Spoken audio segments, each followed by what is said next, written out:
sector level, where are you spending most of your focus right now in Europe?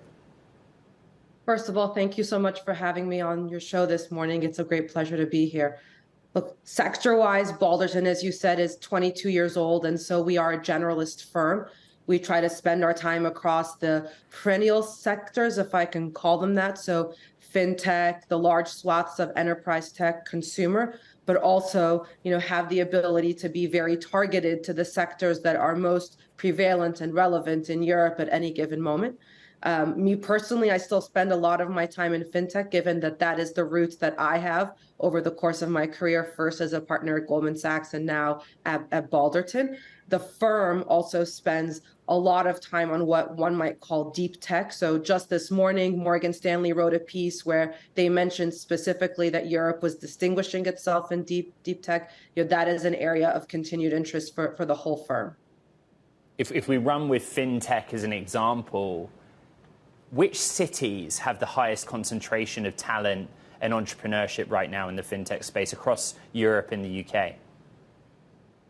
It's exactly where you would expect it. So London continues to be a leading light in innovation with respect to fintech, particularly fintech that's focused on capital markets and institutions, which, by the way, when you think about the wallet share, companies that serve institutional financial services are absolutely dwarfing the wallet share of the SME and consumer financial services together. So that's a very important piece that's based out of London. And we've seen over the course of the last 5 to 6 years a real rise in fintech talent, not only in Germany, which everyone talks about, but also in Paris. And indeed, quite a lot of financial services talent has relocated to Paris over the last 5 to 6 years. And when those individuals are thinking about the companies to start, they're actually just doing them exactly where they are. Rana, which are the areas that you do not like, that you're avoiding? That's a great question. So as a firm, we actually don't make any investments in life sciences or biomedical sciences. And the reason for that is because we think those are specialist fields that actually require PhDs, and none of us have those PhDs. And so, a healthy dose of humility keeps us away from those areas in particular. One of the big names that we talk about on this program, Bloomberg Technology, coming out of London is Revolut, right? Especially in the fintech scene. Its latest audit for 2022, I think, comes next month. You were an early investor. The firm was an early investor. What's your assessment of Revolut right now? I mean, we're incredibly proud to have been an early investor in Revolut. We've been with Nikolai and the teams together since the start of the journey. Our assessment is that we're proud to be shareholders, and no longer being on the board of the firm, we, like you, look forward to the audited 2022 numbers. Many column inches and media articles have also covered the leadership of Revolut. Are you confident in them? Do you think a change is needed to continue to scale and work to grow that startup?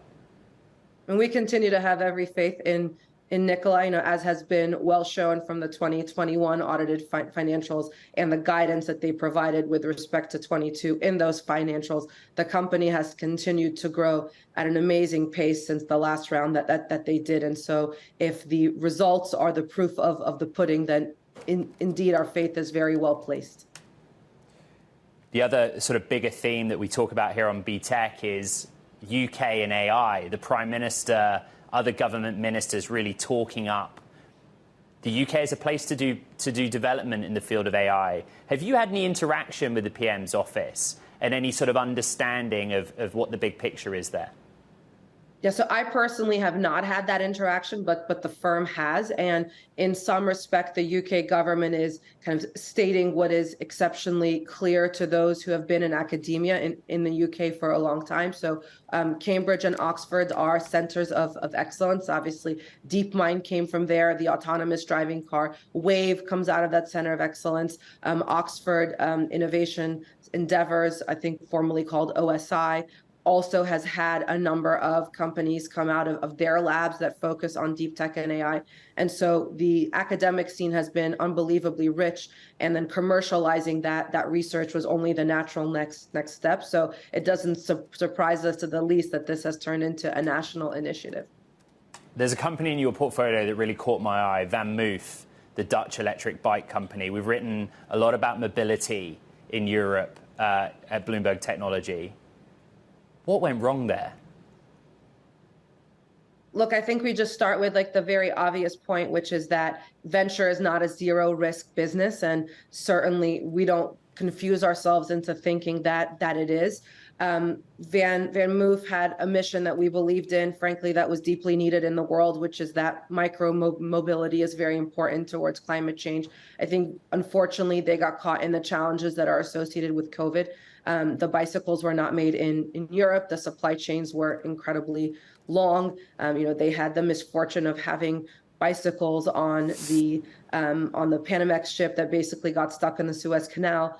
And despite all efforts from everyone to come with a different outcome, not least of which because it's people's livelihoods, the final decision from the shareholders and the board was that the supply chain issues were just too challenging to continue on.